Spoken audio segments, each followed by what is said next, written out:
What if I told you Gene Simmons and John Bon Jovi both ripped from the same band, and one of them admitted it? Black and Blue had the sound, the deal, and the mentors to go nuclear, but got buried under label sabotage, legal battles, and one brutal backroom betrayal after another. Here's how Black and Blue helped shape glam metal's biggest records, and yet never got the credit. Like, subscribe, thank you. Black and Blue's 80s ride was a roller coaster packed with promise, backstage power plays, and bitter disappointment. Their story cannot be told without Gene Simmons, the Kiss legend who wore more hats than most, playing everything from mentor to shadowy puppeteer. It all started in Portland, November 1981. Jamie St. James and Tommy Thayer, high school buddies, kicked it off. Jamie switched from drums to lead vocals early on, while Tommy shredded on guitar. The band rounded out with Jeff Warner on rhythm guitar and Patrick Young on bass, and Pete Holmes pounding on drums. Before they locked in Black and Blue, a name dripping with swagger and denim, the crew ran through a dozen aliases. Movie Star, The Police, you know where that one went, The Force, all tossed aside for a moniker that matched their hard-hitting sound and leather-clad style. The lineup shuffle came quick. Virgil Ripper, the first rhythm guitar player, bailed early, thinking they were too heavy to get good gigs. Enter Jeff Warner, who St. James wasn't sold on at first until Thayer insisted. And then just like that, the band's backbone snapped into place. The wheels were turning, the glam machine was revving up. Black and Blue's first big break came in '82, courtesy of a demo called Chains Around Heaven, landing on Brian Slagle's Metal Massacre compilation, the same legendary album that launched Metallica and rap. That kind of exposure was pure gold, and it pushed the band to pack up and move to LA in January of '83. And they hit the Sunset Strip hard, quickly becoming a fixture. Pretty soon they were headlining weekend shows at the Strip's heavy hitters, the Troubadour, Whiskey a Go-Go, the Roxy, drawing crowds hungry for their mix of hard rock swagger and leather-clad attitude. By July of '83, Geffen Records came knocking with a worldwide deal. The label was all about power acts, and Black and Blue fit the bill. The A&R man, John Colander, championed them fiercely, but he also steered them toward a more commercial sound, pushing for radio-heavy hooks that didn't always jive with the band's raw edge. The balance between art and market was about to get messy. So Black and Blue's debut dropped in August of '84, a full year and 2 months after signing, thanks to producer Dieter Dierks wrapping up another project. And when it finally hit, the album blasted with high-octane rock energy. Tracks like Hold On to 18 caught ears on radio and MTV, pushing sales into the moderate success zone and getting the band noticed. And that momentum earned them tours opening for giants like Aerosmith, Dio, and Kiss, walking alongside the legends they dreamed of. But the wild streak was alive. During their Back in the Saddle tour with Aerosmith and Phoenix, Jamie St. James invited fans to a hotel after-party. And what followed was pretty insane. A lot of people flooded the place. The band got promptly shown the door by the Phoenix cops. Rock and roll mayhem was alive and well, and Black and Blue was right in the thick of it. Their sophomore effort, Without Love, hit shelves in '85 and took a sharp turn toward polished, radio-friendly pop metal. With Bruce Fairbairn and Bob Rock at the helm, producers who knew how to craft hits, the album landed the single Miss Mystery, which got solid radio play and kept the band afloat. And they even snagged a surprise placement for Nature of the Beach on the Vision Quest soundtrack, and oddly enough, it turned up as a B-side to Madonna's Gambler single, an unexpected cross-genre cameo that showed they weren't just locked into the metal box. But behind the scenes, the gears were grinding in the wrong direction. Despite all the momentum, Black and Blue's path was littered with drama, bad deals, and internal fires. These weren't just growing pains, they were cracks that widened, setting the stage for their commercial slide and eventual breakup. One of the bitterest ironies in Black and Blue's story was how their Without Love album directly shaped Bon Jovi's Slippery When Wet, one of rock's biggest juggernauts. Jamie St. James dropped a bombshell. John Bon Jovi told him, "I put your CD on, and it blew away ours." And besides being praise, it turned out to be a blueprint. Bon Jovi snapped up Black and Blue's producers, Bruce Fairbairn and Bob Rock, to helm Slippery When Wet. Richie Sambora even gave St. James a nod of thanks behind the scenes. But while Slippery When Wet sold close to 30 million copies worldwide, Without Love vanished without a trace. St. James was kind of like, where the hell is my check? Knowing the sound he helped pick became the soundtrack for Million. Yet Black and Blue got none of the windfall. And that's always a common occurrence too, especially during that era, where somebody kicks off a particular sound, but they don't necessarily get the credit for it, but then somebody picks it up and rolls with it, and boom, they're just over the top. This was a total case in point for that. But still, he held his head up high, proud that he had the fairly smart judgment to pick Fairburn and Rock, just unlucky in timing. The ultimate quote-unquote rip-off wasn't just business, it was fate. Gene Simmons stepped into Black and Blue's world like a godfather with a bass guitar. After they opened for Kiss in '85, Jamie St. James pushed hard to get Simmons on board as a producer for the next record, Nasty Nasty in '86, In Heat in '88.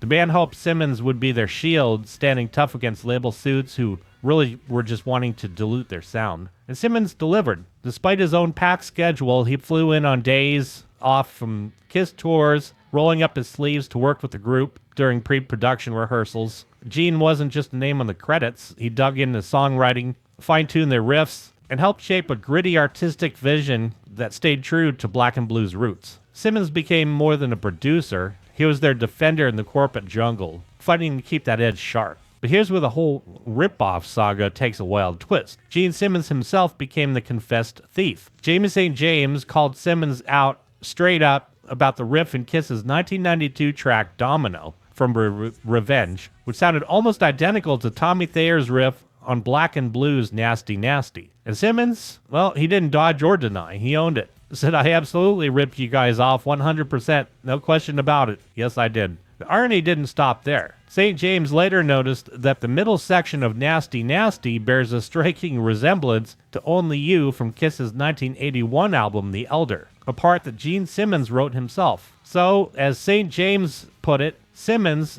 basically had ripped himself off. Meanwhile, Tommy Thayer, who would later become Kiss's lead guitar player in 2002, had no idea about that connection at the time. The whole thing was a tangled web of riffs and self-borrowing that perfectly sums up the messy, incestuous world of rock royalty. Recording Nasty Nasty wasn't just about laying down riffs and vocals, it was a battleground with Geffen meddling at every turn. The band had recorded I'll Be There For You, a slick Jonathan Cain penned ballad originally meant for the Out of Bounds movie soundtrack. It was an outlier, separate from the rest of their hard-hitting, tough-as-nails session. But when Geffen caught wind of it, they swooped in and forced the song onto Nasty Nasty as the lead single. The band was blindsided. They felt the track did not belong. It softened the record's edge and clashed with their vision of wanting to be tough. Label power had stamped its mark, diluting the grit in favor of a radio-friendly hit. It was just another example of the industry tug-of-war that kept the band from fully forming their own sound. And Geffen Records played puppeteer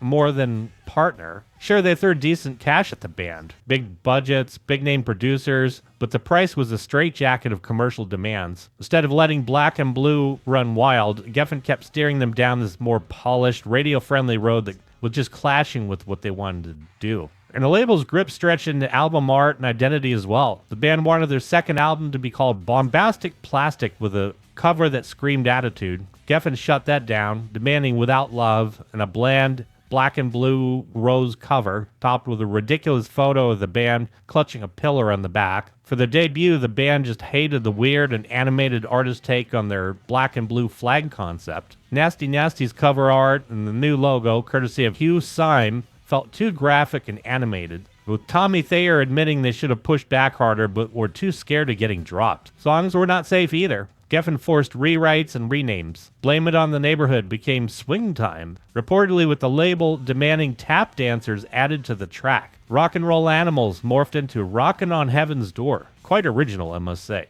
Thayer later owned up. They lacked the balls to tell them to just let us be us. And the label, well, their shadow was looming large, shaping and basically choking the band's true sound. And despite dropping a bunch of cash on recording session, Geffen's tour support was almost non-existent. The label cared more about pushing records than packing venues. By the time In Heat rolled out, their enthusiasm had dried up. The band went from headlining big gigs to grinding out third slots and smaller tours, nowhere near the prime spots that they had earlier. Spotlight faded, and with it Black and Blue's momentum, leaving them stuck in the shadows while the industry moved on. As the charts slipped and the spotlight dimmed, tensions inside Black and Blue were flaring. Tommy Thayer remembered a really nasty backstage brawl with Jeff Warner during the In Heat tour, a sign of fraying nerves. Thayer also felt the weight of resentment from some bandmates who bristled at his take charge, take control kind of style. The band's early fire, the hungry I'll do anything grit, had faded into lazy coasting, waiting for success to magically land in their laps. And that shift from scrappy to stagnant sealed the band's slow descent. But when Geffen finally dropped the axe, telling Tommy Thayer they wouldn't renew their contract, Black and Blue's time was up. The band called it quits in '89. Jamie St. James later looked back, shrugging at the failure to break big, blaming fuzzy reasons like bad management or missteps that could have gone another way.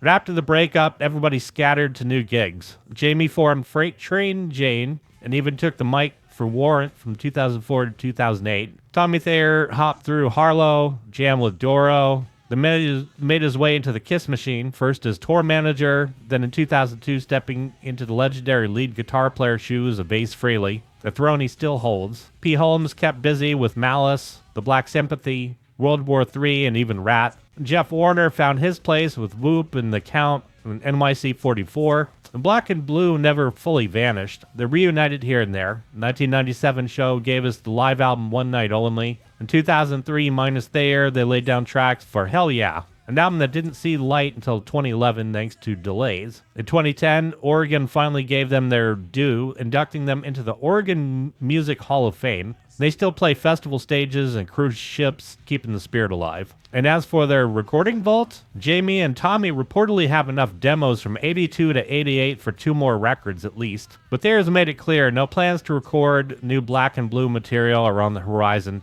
The band's legacy is locked in time, messy, talented, and forever part of that wild Sunset Strip era. To my subscribers, thank you so much. What can I say? You are just freaking badass. And if you haven't had a chance to subscribe yet, take that subscribe button and have Gene Simmons produce it, and then take that like button, give it to John Bon Jovi to play with for a bit, join the family, and I want to thank you so much for watching.